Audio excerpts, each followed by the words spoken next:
बच्चों, मैं दीपक शर्मा आपके अपने YouTube चैनल दीपक साइंस क्लासेस में आपका स्वागत है। बच्चों, इससे पहले वाले वीडियो लेक्चर में हमने रदरफोर्ड के एल्फा कण प्रकीर्णन प्रयोग के बारे में जाना और हमने उसके निष्कर्ष के बारे में पढ़ा, जिसको बच्चों रदरफोर्ड के परमाणु मॉडल के नाम से जाना जाता है। और उसके बाद में बच्चों हमने क्या पढ़ा, रदरफोर्ड मॉडल की हमने कमियां जानी कि रदरफोर्ड मॉडल की कमियां क्या हैं।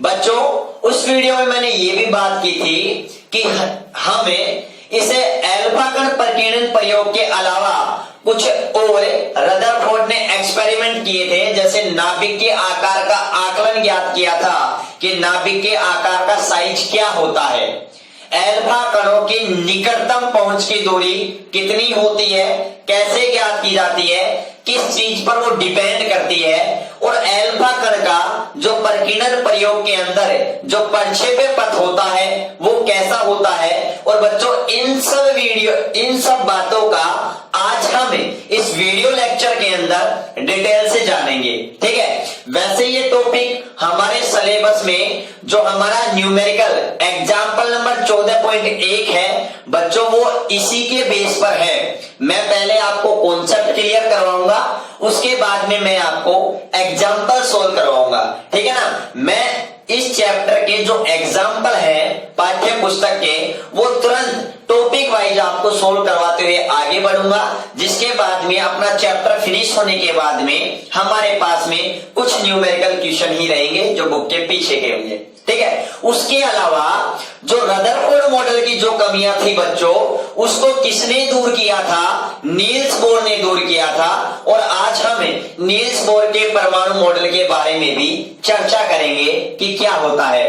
तो बच्चों, अगर आपने अभी तक चैनल को लाइक नहीं किया है, सब्सक्राइब नहीं किया है, शेयर नहीं किया है, तो जरूर अपने मित्रों के पास में शेयर करें, वीडियो को लाइक करें। ठीक है, और चैनल को सब्सक्राइब करना बिल्कुल ना भूलें और बेल आइकन को भी दबा लें, ताकि मैं जैसे ही वीडियो अपलोड करूं आपके पास तुरंत नोटिफिकेशन पहुंच जाए। ठीक है बच्चों, ज्यादा से ज्यादा वीडियो को शेयर करें। अपना इसका जो अपनी क्लासेस चल रही है, इसका लाभ अपने सभी मित्रों को मिलना चाहिए। ठीक है बच्चों, और इस चैप्टर के जो हमारे नोट्स हैं वो मैं आपको जल्दी उसकी PDF फाइल आप तक पहुंचा दूंगा, उसका लिंक आपसे शेयर कर दूंगा।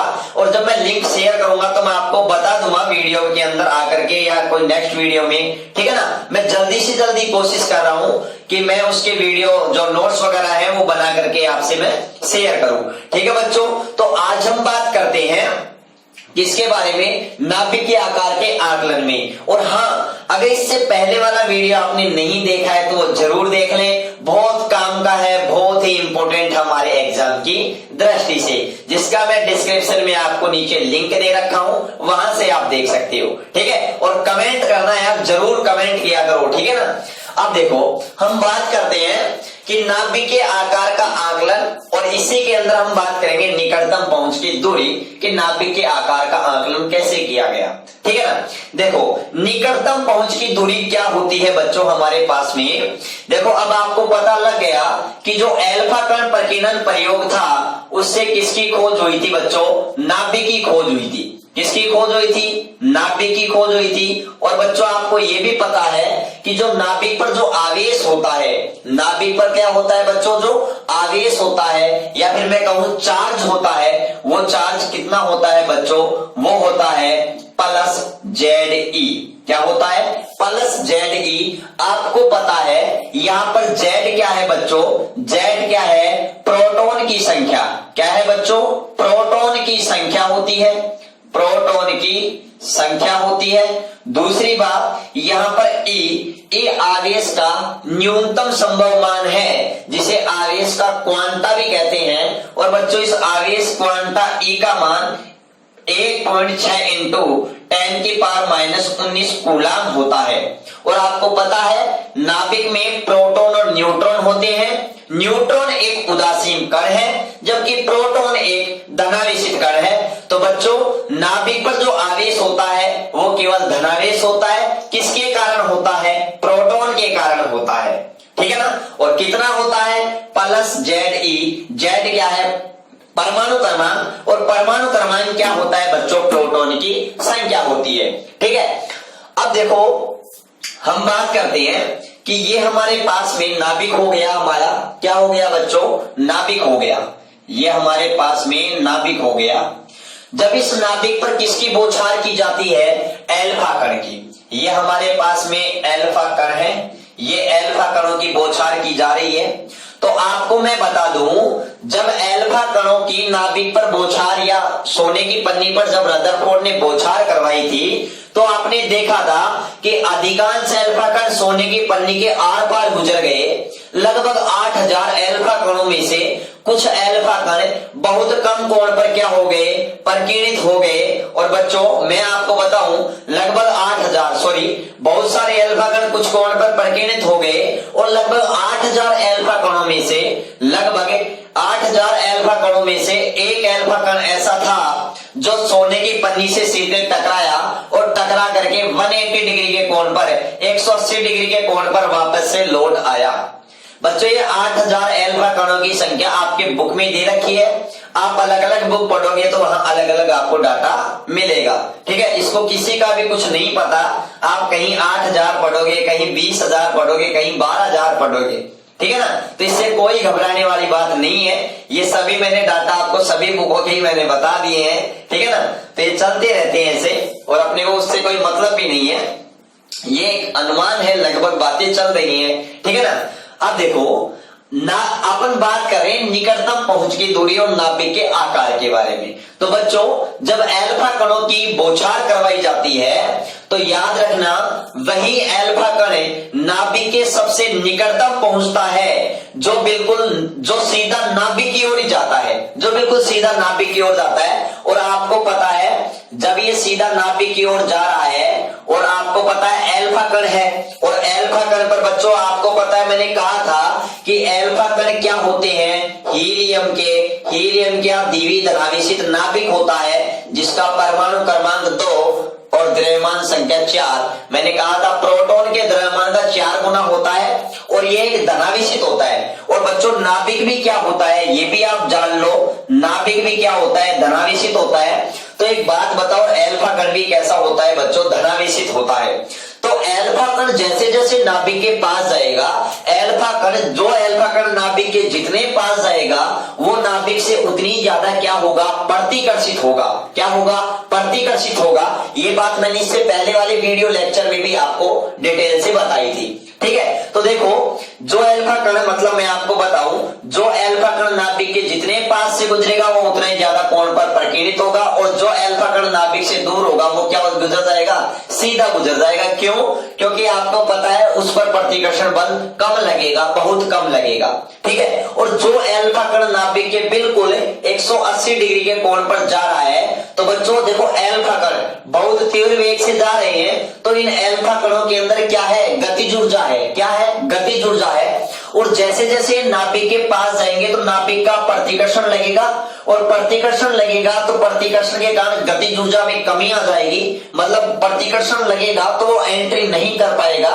ठीक है ना, तो प्रतिकर्षण लगेगा और जैसे जैसे एल्फा कण नाभिक के पास जाएगा तो एल्फा कण की गतिज ऊर्जा कम होती जाएगी। वो गतिज ऊर्जा किसमें कन्वर्ट होती जाएगी स्थितिज ऊर्जा में कन्वर्ट होती जाएगी। और स्थितिज ऊर्जा में कन्वर्ट होगी तो एक टाइम ऐसा आएगा कि उसकी संपूर्ण गतिज ऊर्जा एल्फा कण की संपूर्ण गतिज ऊर्जा स्थितिज ऊर्जा में चेंज हो जाएगी, पूर्ण रूप से बदल जाएगी। या फिर मैं कहूं स्थितिज ऊर्जा का मान गतिज ऊर्जा के बराबर हो जाएगा। गतिज ऊर्जा कंप्लीट तौर पर स्थितिज ऊर्जा में बदल जाएगी। तो बच्चों वो स्थितिज ऊर्जा जब गतिज ऊर्जा कंप्लीट रूप से स्थितिज ऊर्जा में बदल जाएगी तो वो एल्फा कण अपने पथ से वापस पुनः लौटने लगता है। कितने डिग्री के कोण पर बच्चों 180 डिग्री के कोण पर। मतलब या फिर मैं ये कहूं कि नाभिक का जो अपना एक आकर्षण बल होता है या फिर मैं कहूं नाभिक का जो एक अपना आकर्षण बल होता है बच्चों उस आकर्षण बल का, या फिर मैं कहूं, देखो आप अच्छे तरीके से समझना, एल्फा कण पर कैसा आवेश होता है, धनावेशित होता है, नाभिक पर भी धनावेशित होता है। जैसे जैसे एल्फा कण नाभिक के पास आएंगे तो नाभिक के द्वारा एल्फा कण पर प्रतिकर्षण लगेगा। प्रतिकर्षण लगने के कारण एल्फा कण की गति ऊर्जा कम हो जाएगी। क्यों भाई, एल्फा कण ऐसे आ रहा है, नाभिक उसको ऐसे रिपेल करेगा, प्रतिकर्षित करेगा, तो इसकी गति ऊर्जा काइनेटिक एनर्जी कम हो जाएगी। और कम होने के कारण, या फिर मैं कहूं कम होने के कारण, तो धीरे धीरे वो आएगा और आता आता बिल्कुल स्लो हो जाएगा। और जब धीरे धीरे स्लो होता जाएगा तो उसकी गति ऊर्जा स्थिति ऊर्जा में बदलती रहेगी, और एक ऐसा बिंदु आएगा कि वह पुनः रुक जाएगा, विराम अवस्था में आ जाएगा कुछ सेकंड तक, और इस प्रतिकर्षण बल के कारण वापस से अपने पथ पर लौट जाएगा। तो बच्चों ये एक ऐसी न्यूनतम दूरी है, या फिर मैं कहूं, अगर मैं देखो आपको ये बात बताऊं कि अगर ये हमारे पास में नाभिक है, हमारे पास में क्या है, ये नाभिक का केंद्र है, ये नाभिक का केंद्र है, और ये एक ऐसा बिंदु है, ये इतनी दूरी है, एक ऐसी न्यूनतम दूरी है नाभिक से जहां तक एल्फा कण पहुंच पाता है, इससे आगे नहीं पहुंच पाता है। आप कहोगे सर इससे आगे नहीं पहुंच पाता है क्या? बच्चों पहुंच सकता है यदि एल्फा कण की गति ऊर्जा, भाई इसका एक निश्चित रिपेल प्रतिकर्षण बल होता है। यदि हमें इस एल्फा कणों को इतनी गति ऊर्जा दे दें, ये इसके प्रतिकर्षण बल को तोड़ देगा, और जब बहुत ज्यादा गति ऊर्जा देंगे तो ये इसके प्रतिकर्षण बल को तोड़ देगा एल्फा कण, और किस में एंट्री कर जाएगा बच्चों? नाभिक में एंट्री कर जाएगा, नाभिक में प्रवेश कर जाएगा। तो मतलब आप समझ गए, तो आप ये बात समझे, ये एल्फा कण नाभिक के बहुत निकटतम, बस यहां तक निकटतम मान लिया कि यहां तक ही पहुंच सकता है, इससे आगे नहीं जा पाता है, वापस से अपने पथ पर लौट जाता है। तो बच्चों ये हमारे पास में, मैं आपको बात करूं तो ये हमारे पास में जो दूरी है, ये हमारे पास में जो दूरी है, वही दूरी हमारे को क्या कहलाती है? निकटतम पहुंच की दूरी कहलाती है, जिसे हम R0 या फिर हम D से प्रदर्शित करते हैं, स्मॉल d से प्रदर्शित करते हैं। तो हमारे पास में सबसे पहला क्वेश्चन आ रहा है कि निकटतम पहुंच की दूरी किसे कहते हैं? तो बच्चों किसे कहते हैं? नाभिक के केंद्र से वह निकटतम दूरी जहां तक एल्फा कण नाभिक के नजदीक पहुंचता है, बस इससे ज्यादा नहीं पहुंच पाता है। तो बच्चों न्यूनतम निकटतम दूरी को हम क्या कहते हैं? निकटतम पहुंच की दूरी कहते हैं। इसको बच्चों या तो R0 से प्रदर्शित करते हैं या स्मॉल d से प्रदर्शित करते हैं। तो आपने देखा प्रकीर्णन में वही एल्फा कण नाभिक के सबसे नजदीक पहुंच पाता है जो नाभिक की ओर बिल्कुल सीधा जाता है, 180 डिग्री के कोण से बिल्कुल सीधा जाता है, तो वह प्रकीर्णित होकर के वापस लौट जाता है। तो एल्फा कण की जब एल्फा कण की संपूर्ण गति ऊर्जा जब स्थिति ऊर्जा में बदल जाती है, तो वह एल्फा कण वापस से 180 डिग्री के कोण पर प्रकीर्णित होकर के वापस वह पुनः अपने मार्ग पर जिस मार्ग से गया था उसी मार्ग से वह लौट जाता है। तो ये बात याद रखना। तो मैं अगर आपसे बात करूं तो बच्चों आप ये बात समझ गए कि जब निकटतम पहुंच की दूरी की मैं बात कर रहा हूं, निकटतम पहुंच की दूरी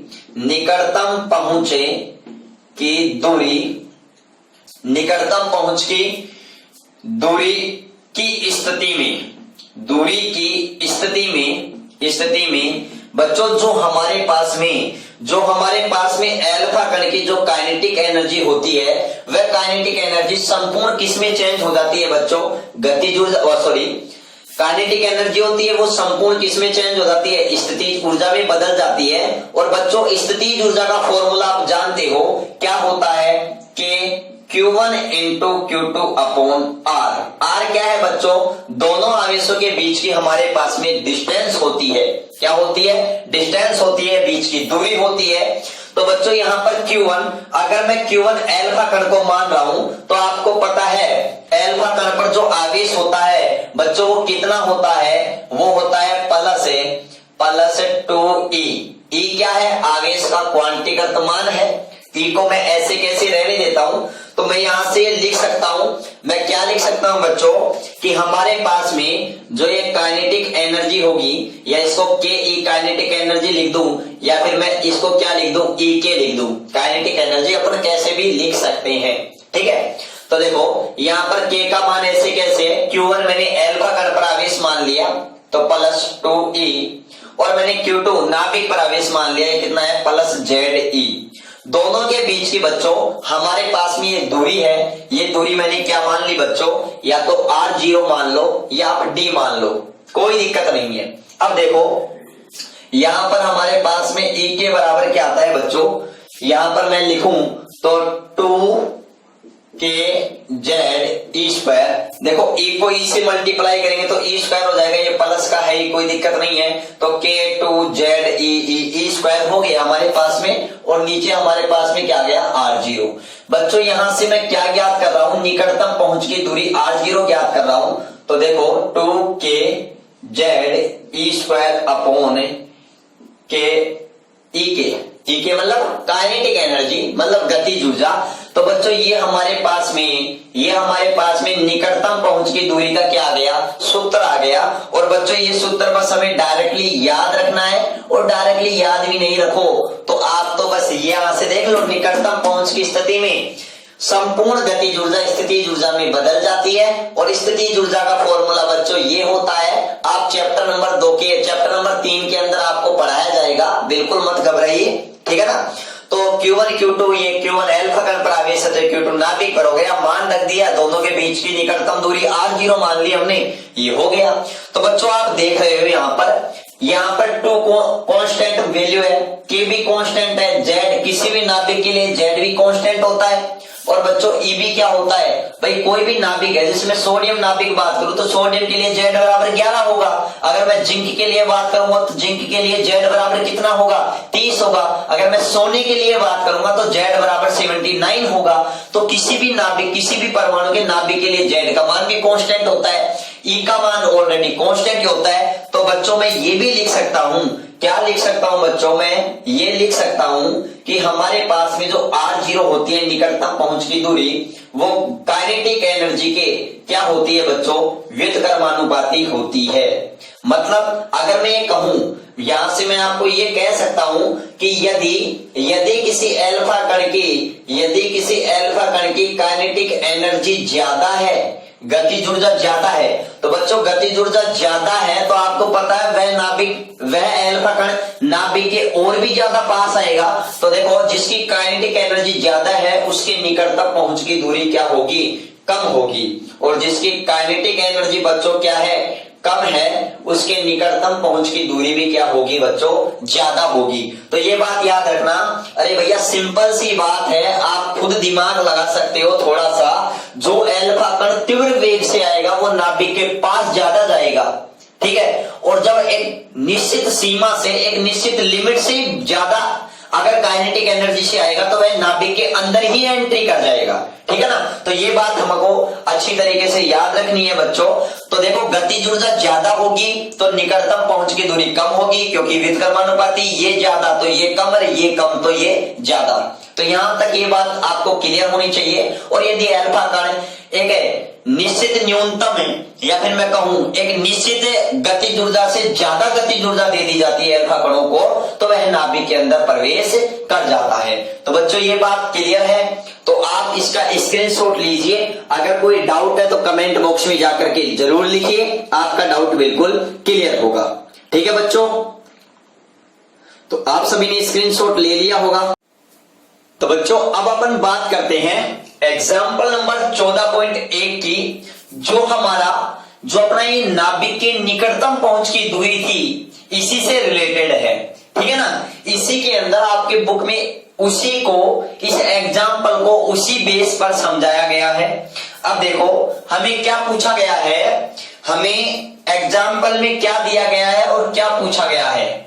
तो देखो बच्चों हमें 2.5 मेगा इलेक्ट्रॉन वोल्ट ऊर्जा के एक अल्फा कण जो श्रवण नाभिक, जिसका परमाणु क्रमांक Z बराबर 79 से परिकीर्णित हो रहा है, के लिए हमें क्या ज्ञात करनी है बच्चों, निकटतम पहुंच की दूरी R0 या D हमें ज्ञात करनी है। बहुत सिंपल क्वेश्चन है, अभी मैंने इसका कॉन्सेप्ट क्लियर करवाया। आप उस फॉर्मूले को डायरेक्टली याद रखना, बाकी वैसे ही बहुत सिंपल है कि काइनेटिक एनर्जी किसके इक्वल हो जाएगी, स्थितिज ऊर्जा के पोटेंशियल एनर्जी के, और पोटेंशियल एनर्जी बच्चों क्या होती है, के Q1 into Q2 upon are. Q1 हो गया अल्फा कण पर आवेश, Q2 हो गया नाभिक पर आवेश। अल्फा कण पर आवेश क्या होता है, +2e, नाभिक पर होता है +ZE, तो क्या हो जाएगा 2kZe² अपॉन R0, ठीक है, इक्वल काइनेटिक एनर्जी, और हमें इससे क्रॉस मल्टीपल द्वारा R0 की वैल्यू ज्ञात कर लेंगे, ठीक है। तो देखो सबसे पहले मैं बात करूं हमें क्या दिया गया है।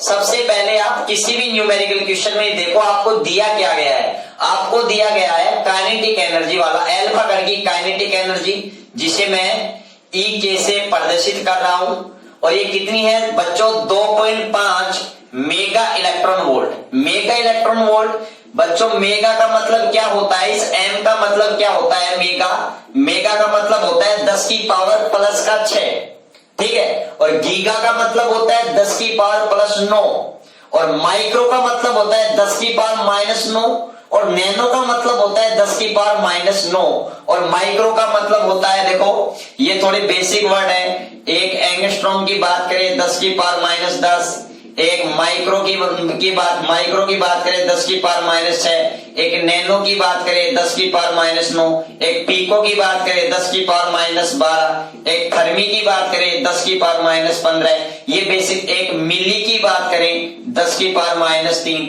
ये बेसिक चीजें हमें क्लियर होनी चाहिए बच्चों, ये हमारे न्यूमेरिकल में बहुत काम आएंगी। पहले चैप्टर की जब इलेक्ट्रोस्टैटिक्स के न्यूमेरिकल भी करोगे तो उसमें भी हमारे बहुत सारे काम आएंगी। अब देखो बच्चों, तो मेगा का मतलब हो गया 10 की पावर 6 इलेक्ट्रॉन वोल्ट।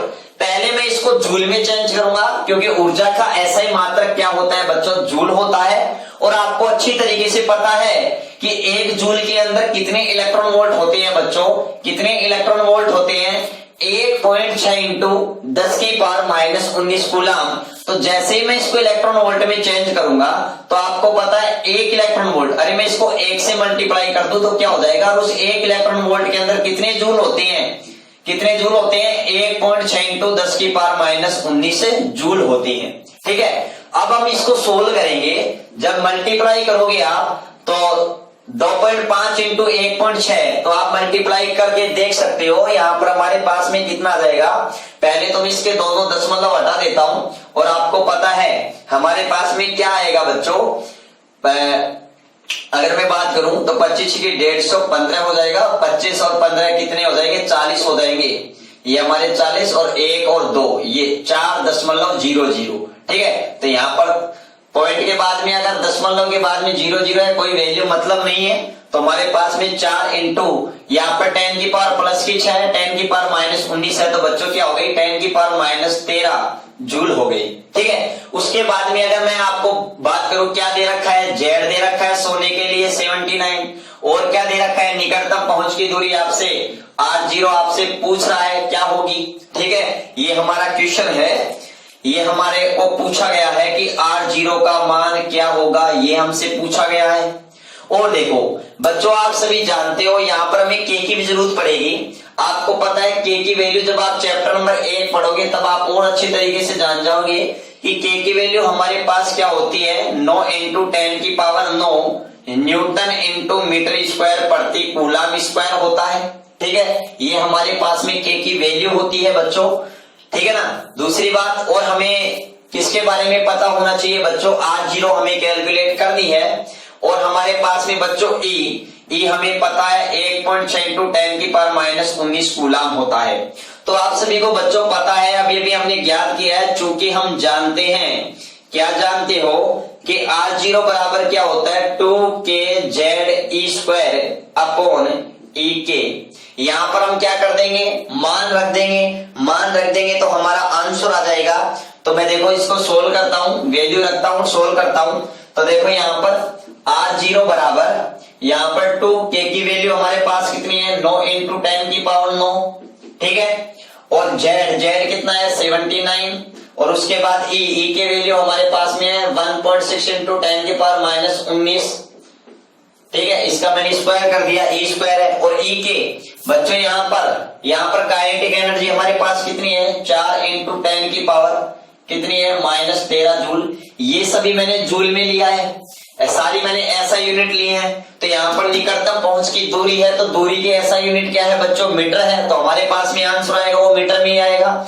वैसे अगर आप इसको यूनिट लेकर भी रखते हो तो सब कुछ कट जाएगा, ये आपके पास केवल मीटर बच जाएगा, केवल सिंगल मीटर, मीटर स्क्वायर नहीं, केवल मीटर, क्योंकि दूरी है। दूरी की ऐसा यूनिट क्या होती है, मीटर होती है। अब इसको सोल्व करते हैं बच्चों।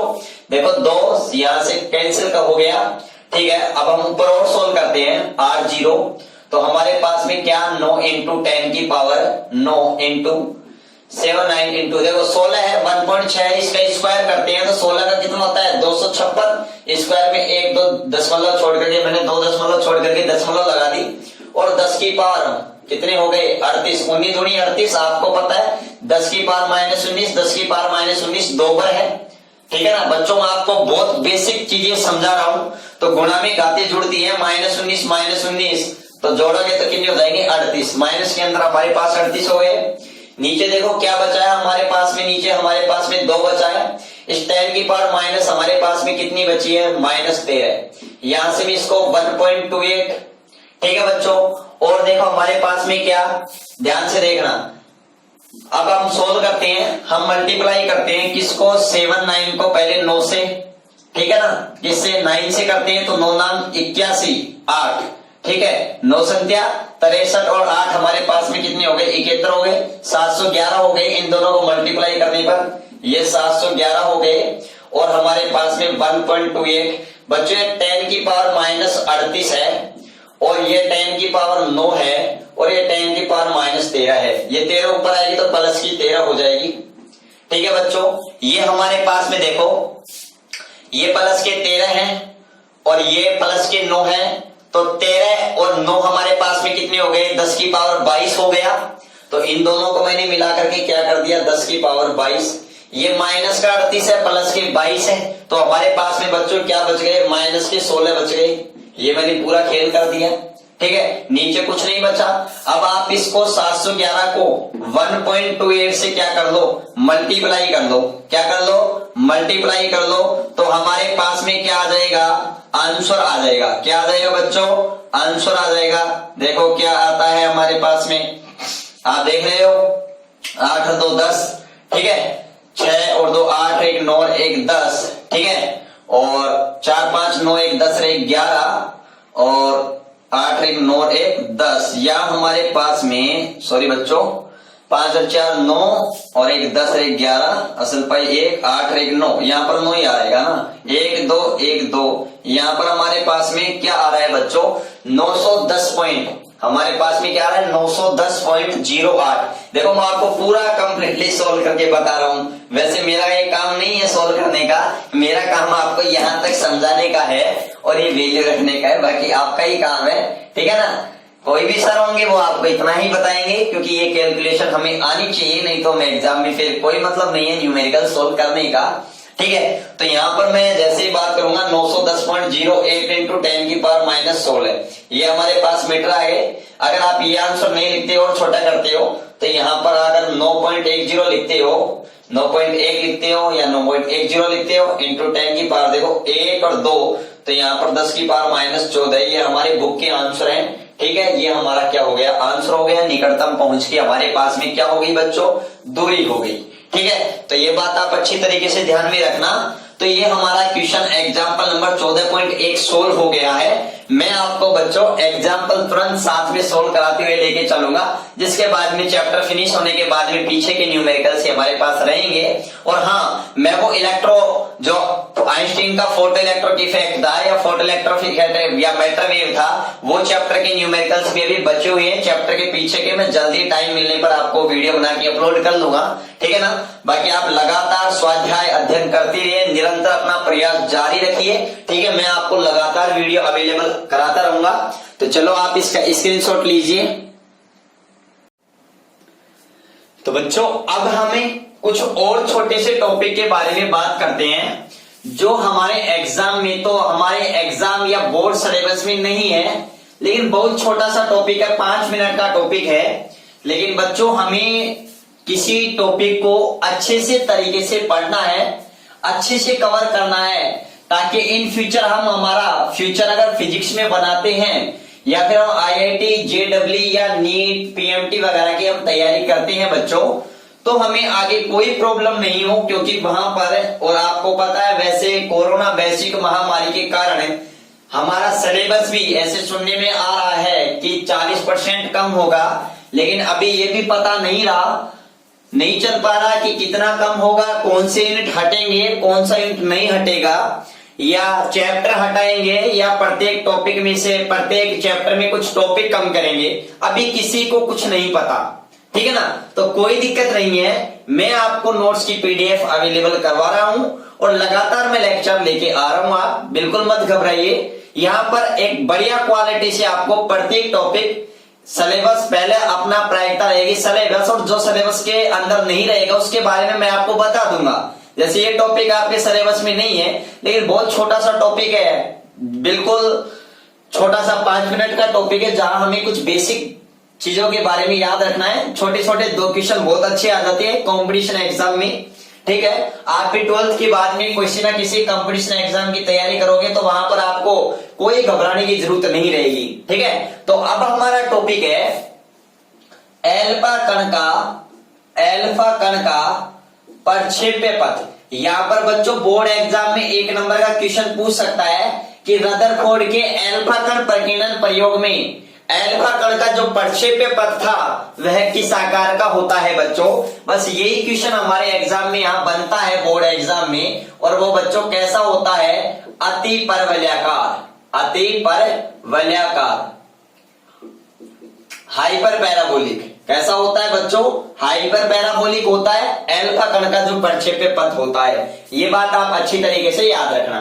ठीक है, अब देखो ये हमारे पास में बच्चों कोई नाभिक है, क्या है, नाभिक है, ये नाभिक है हमारे पास में, और आपको पता है यहां से अल्फा कण आ रही है, तो कुछ अल्फा कण जैसे आएंगी नाभिक से आएंगी ऐसे परिकीर्णित हो जाएंगी।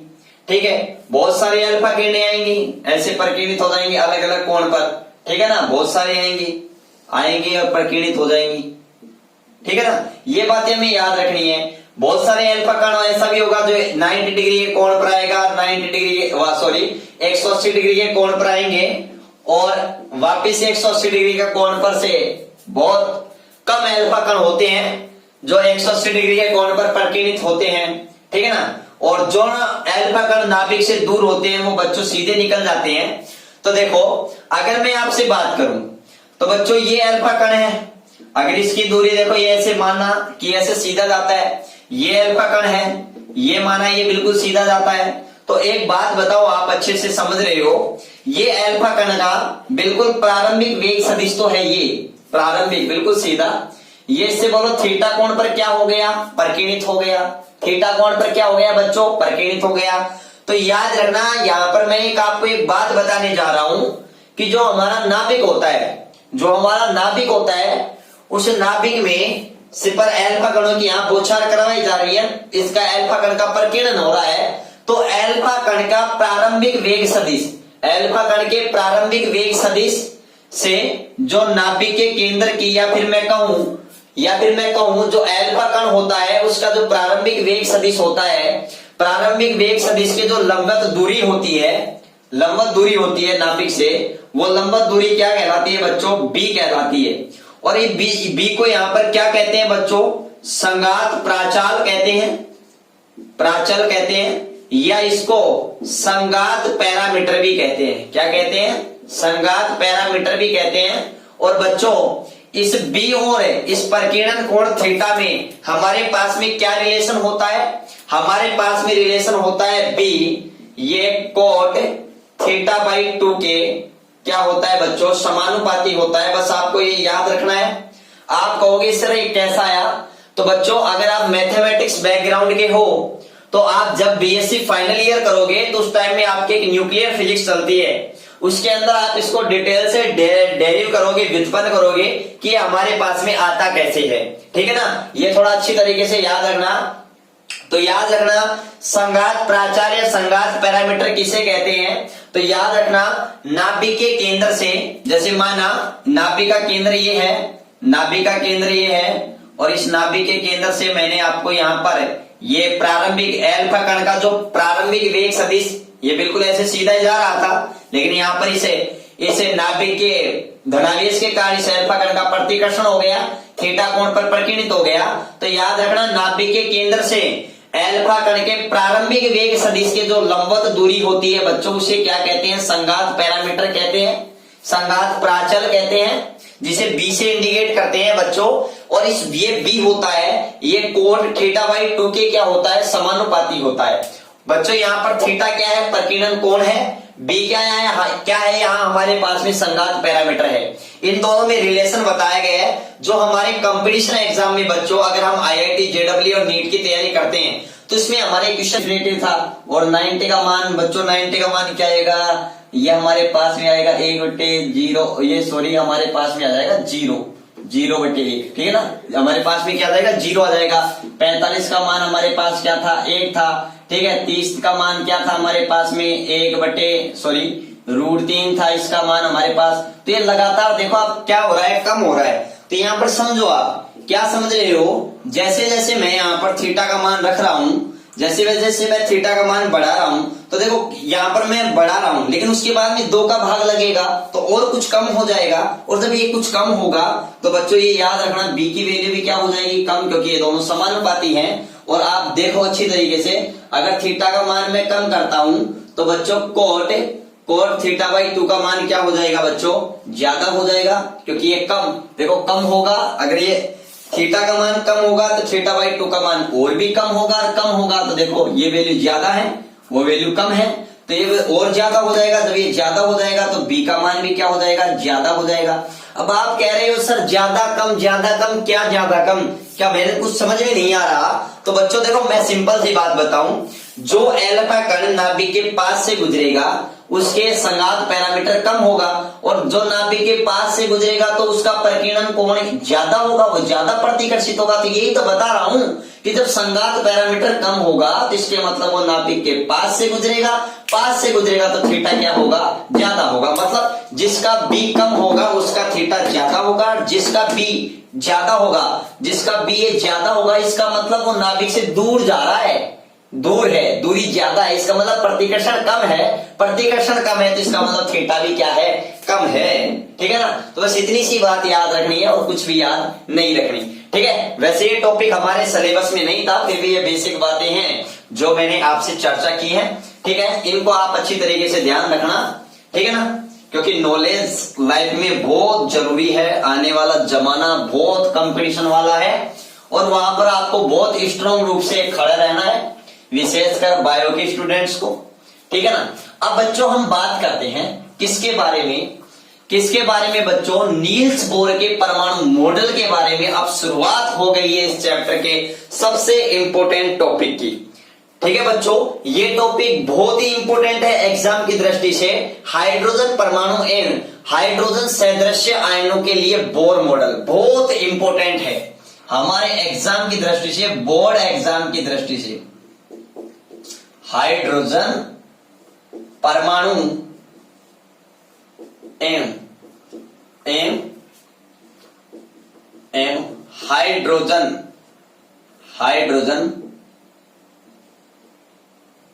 सदृश्य, हाइड्रोजन सदृश्य जैसे आयनों, या किसके लिए बच्चों? परमाणु के लिए। हाइड्रोजन सदृश्य आयनों के लिए बोर मॉडल। कौन सा मॉडल बच्चों? Bohr model. बोर डेनमार्क के वैज्ञानिक थे जिनका नाम था नील्स बोर, जिन्होंने रदरफोर्ड की कमियों को दूर किया और एक बहुत ही महत्वपूर्ण मॉडल दिया जिसे नील्स बोर के परमाणु मॉडल के नाम से जाना जाता है।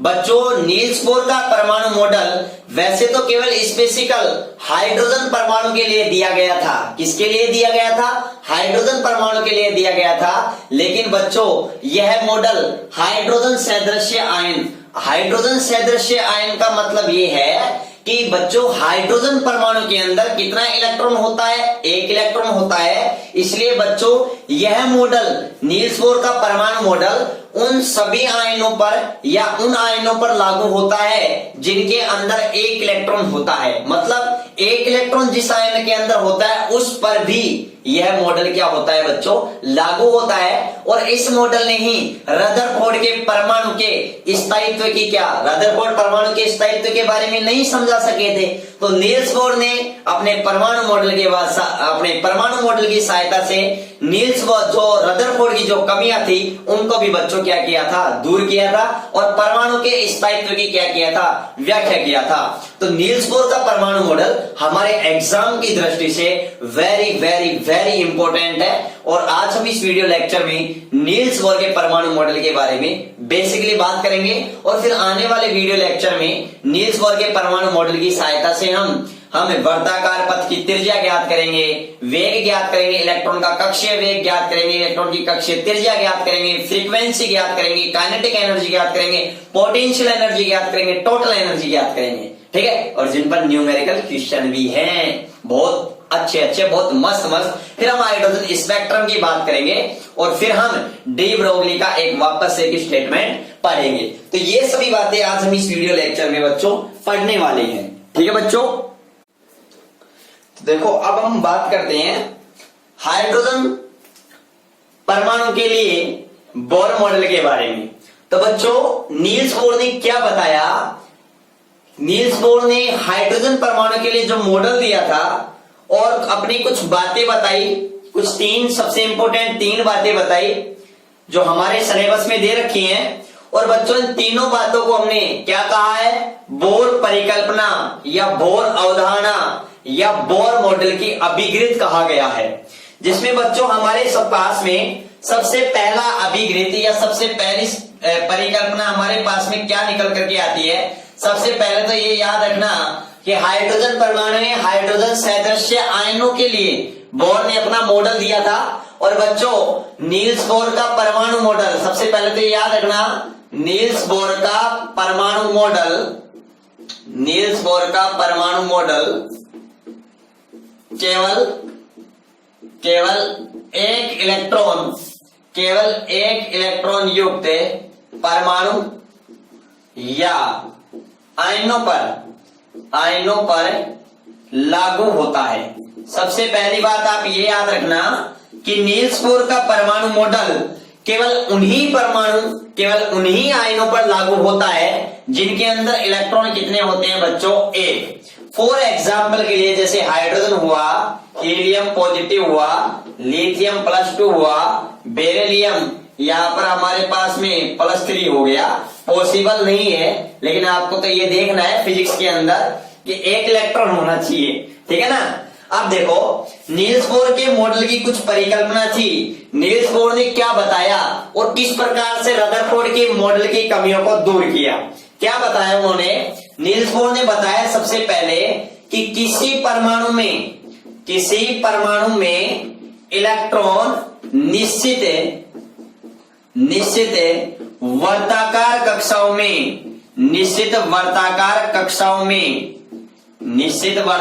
कक्षाओं में बिना ऊर्जा उत्सर्जित किए चक्कर लगाते हैं। क्या लगाते हैं, चक्कर लगाते हैं जिन्हें नील्स बोर ने क्या कहा, बोर कक्षा कहा। जिन्हें बोर कक्षा कहते हैं।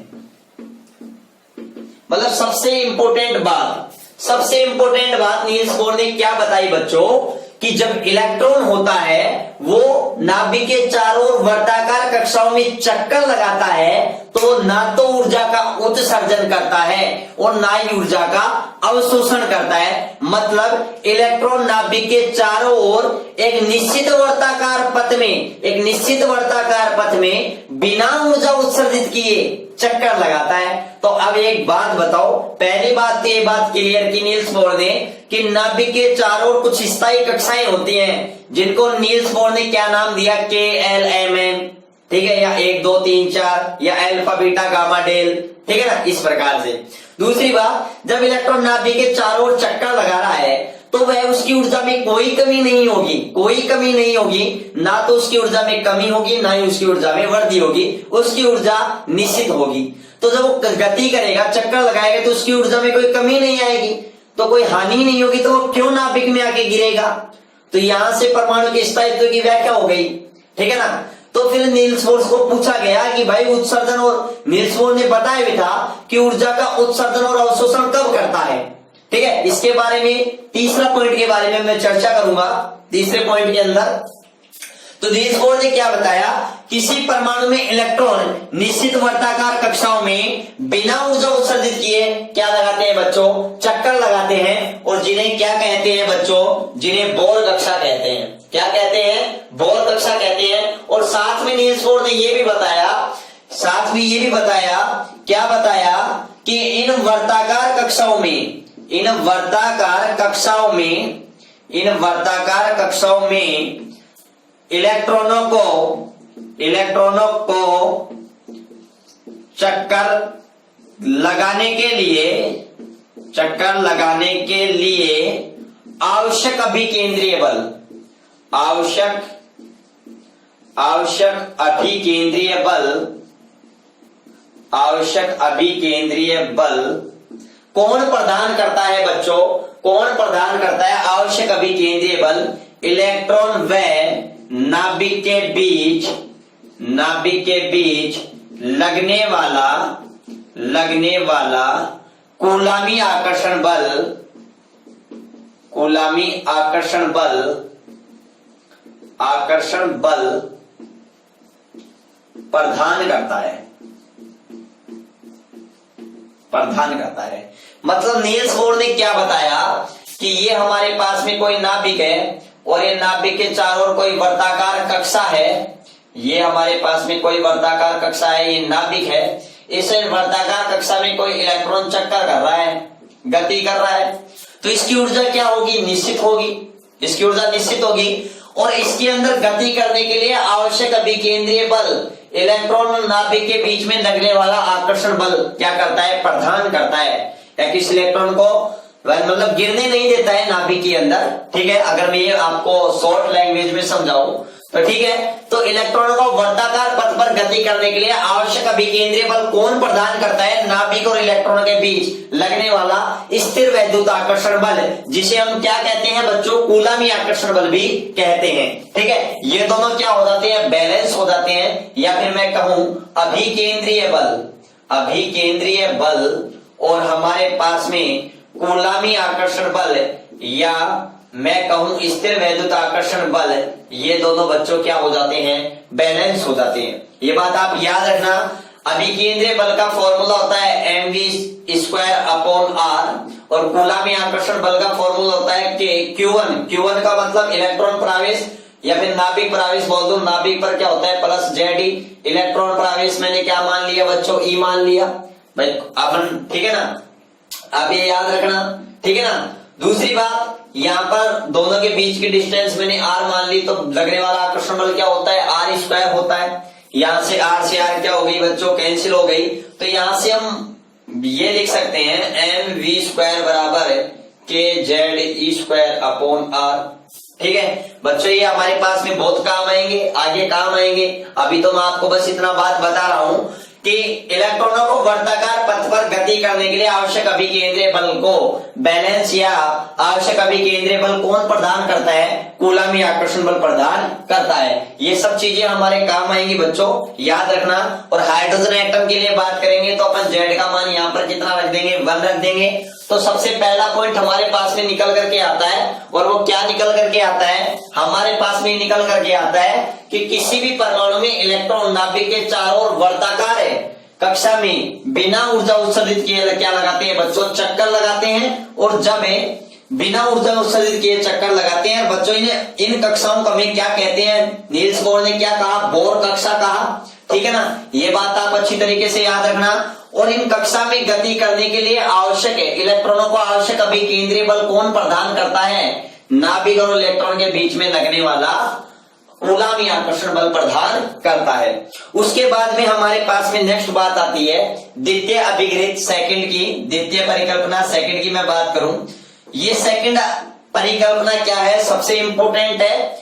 और बोर ने इसको बोर को मतलब मैं कहूं थ्योरेटिकल रूप से पता था, एक्सपेरिमेंटल रूप से नहीं पता था द्वितीय परिकल्पना के बारे में, जब नील्स बोर ने एक्सपेरिमेंट किया था, अपना मॉडल दिया था। ठीक है, द्वितीय परिकल्पना क्या है बच्चों, इन्होंने बताया कि इलेक्ट्रॉन नाभिक के चारों ओर, इलेक्ट्रॉन नाभिक के चारों ओर केवल उन्हीं वर्ताकार कक्षाओं में, केवल उन्हीं वर्ताकार कक्षाओं में चक्कर लगाते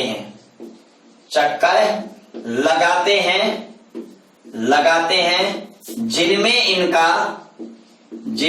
इनका कक्षीय कोणीय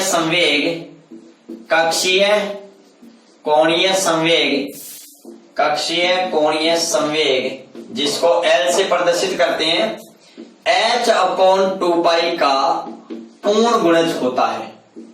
क्या होता है बच्चों, h/2π का पूर्ण गुणज होता है।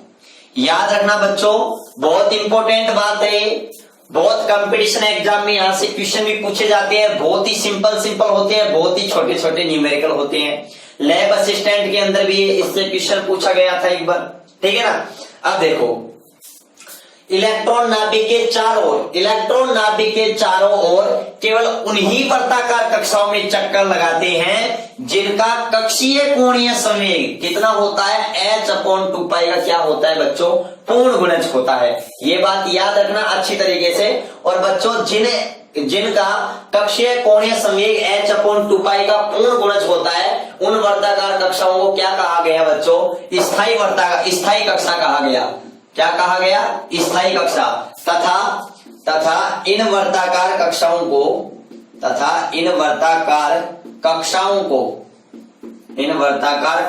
को स्थायी कक्षा कहते हैं। क्या कहते हैं, स्थायी कक्षा कहते हैं। ये बात तो एक बात बताओ, यदि मैंने मान लिया कक्षीय कोणीय संवेग किसी n कोश की ln है, तो कक्षीय कोणीय संवेग बराबर क्या होता है, mvr। क्या होता है बच्चों, mvr। मतलब m क्या है, उस इलेक्ट्रॉन का द्रव्यमान है, v क्या है, वेग है, उस n कोश में गति कर रही इलेक्ट्रॉन, r क्या है, उस nवें कक्ष की त्रिज्या है। तो बच्चों ये h/2π का क्या होता है, पूर्ण गुणज n। मतलब यहां पर हमारे पास में n का मान क्या होगा बच्चों, यहां पर n का मान, इसको मैं यह ऐसे भी लिख सकता हूं कि mvrn बराबर है NH कट। आपको मैंने पहले भी बताया था बच्चों कि यहां पर H कट बराबर क्या है, h/2π। ठीक है, ये बात आप अच्छी तरीके से याद रखना। और यहाँ पर n क्या है, 1 2 3 4, यहाँ पर कक्षाओं की संख्या है, पहली कक्षा, दूसरी कक्षा, तीसरी कक्षा।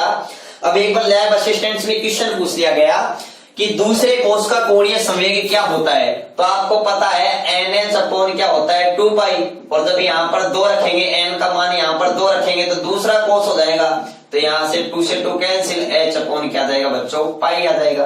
तीसरे कोश की बात करूं, अगर तीसरे कोश की बात करूं तो 3h/2π आ जाएगा। ठीक है ना, याद रखना, इसको ये ऐसे भी लिख सकते हैं, 3h कट भी रख सकते हैं। तो ये थोड़ा सा बेसिकली क्वेश्चन होते हैं जो बहुत सिंपल होते हैं।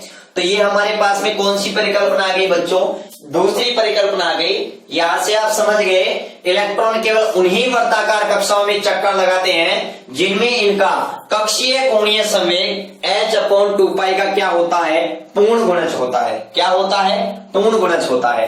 ठीक है ना, ये बात याद रखना। मतलब इलेक्ट्रॉन केवल उन्हीं वर्ताकार कक्षाओं में चक्कर लगाते हैं जिनमें उन वर्ताकार कक्षाओं का जो कोणीय संवेग होता है वो h/2π का क्या हो बच्चों, पूर्ण गुणज हो। मतलब यहाँ पर n की वैल्यू 1 2 3 4 हो। ठीक है ना, ये बात आप याद रखना।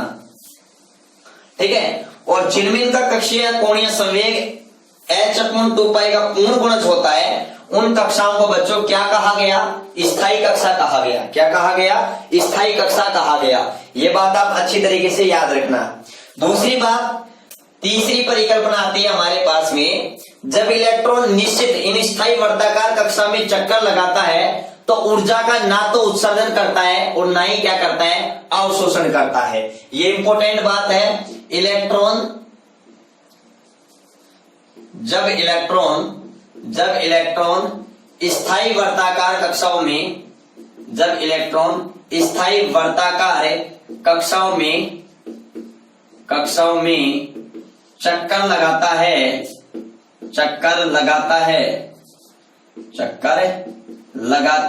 तो न तो ऊर्जा का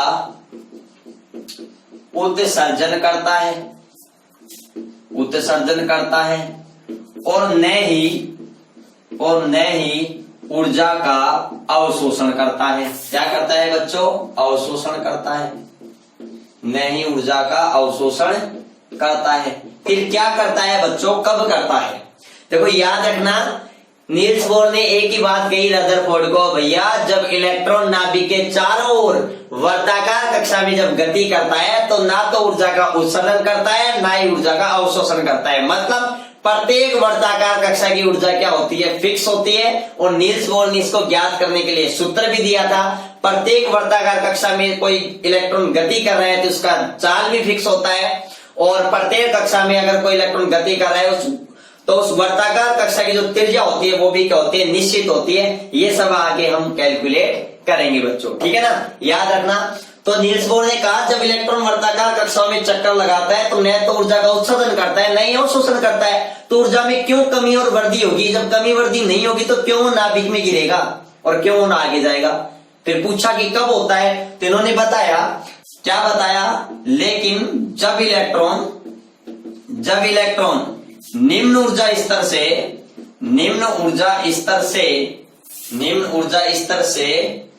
उच्च ऊर्जा स्तर में जाते हैं तो ऊर्जा का क्या करते हैं, अवशोषण करते हैं। क्या करते हैं, अवशोषण करते हैं। और उच्च ऊर्जा स्तर से निम्न ऊर्जा स्तर में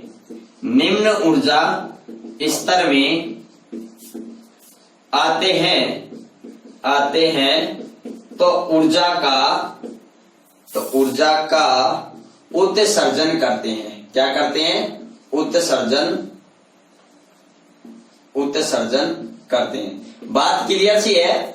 मतलब आपके पास में ये ऊर्जा स्तर है, ये मान लिया E1 है, ये E2 है, सॉरी ये मैंने मान लिया N1 है और ये N2 है। इसकी ऊर्जा E2 है, इसकी ऊर्जा E1 है। आपको पता है इलेक्ट्रॉन E1 ऊर्जा स्तर में है, और जब ये इस E1 से E2 में जाएगा तो बच्चे ये ऊर्जा का क्या करेगा, अवशोषण करेगा। क्या करेगा, अवशोषण करेगा, ठीक है ना। और फोटोन का अवशोषण करेगा, मतलब मैं आपको बताऊं। और जब ये उच्च ऊर्जा स्तर से निम्न ऊर्जा स्तर में आएगा तो बच्चा ये फोटोन का क्या करेगा, उत्सर्जन करेगा। आपको अच्छी तरीके से पता है, जब अपन नीचे हैं और अपन सीढ़ियों में चढ़ते हैं, बहुत अधिक ऊंचाई पे चढ़ते हैं, तो चढ़ने के लिए एनर्जी की जरूरत पड़ती है। क्यों, उसको चढ़ने के लिए हमें एनर्जी और चाहिए। तो एक बात बताओ, नीचे से हम ऊपर जाएंगे तो हमें और ज्यादा एनर्जी की आवश्यकता होती है, तो हम एनर्जी का क्या करेंगे, उत्सर्जन करेंगे। और जब हमारे पास ऊपर से नीचे आएंगे तो नीचे वाले की एनर्जी कम है, तो जो हमारे पास में एक्स्ट्रा एनर्जी उसको रिलीज कर देंगे, उत्सर्जित कर देंगे, और हम नीचे आ जाएंगे। आपको पता है, जब आप किसी ऊंचे पहाड़ी के अंदर किसी मंदिर पर जाते हो तो उस पहाड़ी पर चढ़ने में तो बहुत जोर आता है, क्योंकि एनर्जी की जरूरत पड़ती है, हमें भी एनर्जी का अवशोषण करना पड़ता है। और जब वहां से उतरते हैं ना तो कोई प्रॉब्लम नहीं आती, फिर तो आराम से एनर्जी रिलीज करते हैं। तो वही बात हमारे पास में यहाँ है, ठीक है। तो जब इलेक्ट्रॉन किसी वर्ताकार कक्षा में गति करता है तब वह ना तो ऊर्जा का उत्सर्जन करता है और ना ही ऊर्जा का अवशोषण करता है। लेकिन जब वो निम्न ऊर्जा स्तर से उच्च ऊर्जा स्तर में जाता है तो ऊर्जा का अवशोषण करता है। ऊर्जा का क्या करता है बच्चों, निम्न से, जब वे निम्न से उच्च में जाता है, निम्न से उच्च में जाता है तो ऊर्जा का अवशोषण करता है, और उच्च से जब वो वापस निम्न में आता है तो ऊर्जा का क्या करता है बच्चों, उत्सर्जन करता है। तो ये बात क्लियर कर दी नील्स बोर ने बच्चों। तो नील्स बोर के मॉडल के 3 परिकल्पना थी।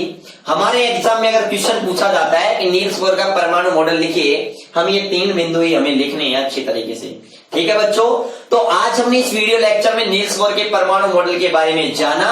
आने वाले वीडियो लेक्चर में हम नील्स बोर के परमाणु मॉडल की सहायता से हम किसी कक्षा या फिर मैं कहूं वर्ताकार कक्षा की त्रिज्या ज्ञात करेंगे, उस वर्ताकार कक्षा में गति कर रहे इलेक्ट्रॉन के कक्षीय वेग को ज्ञात करेंगे, ठीक है ना। ये दोनों टॉपिक हम आने वाले वीडियो लेक्चर में हम अच्छे से कवर करेंगे, ठीक है बच्चों। आप मस्त रहिए, स्वस्थ रहिए, लगातार स्वाध्याय करते रहिए और अपनी पढ़ाई लगातार जारी रखिए। वीडियो को लाइक शेयर अपने मित्रों के पास में जरूर करिए। धन्यवाद।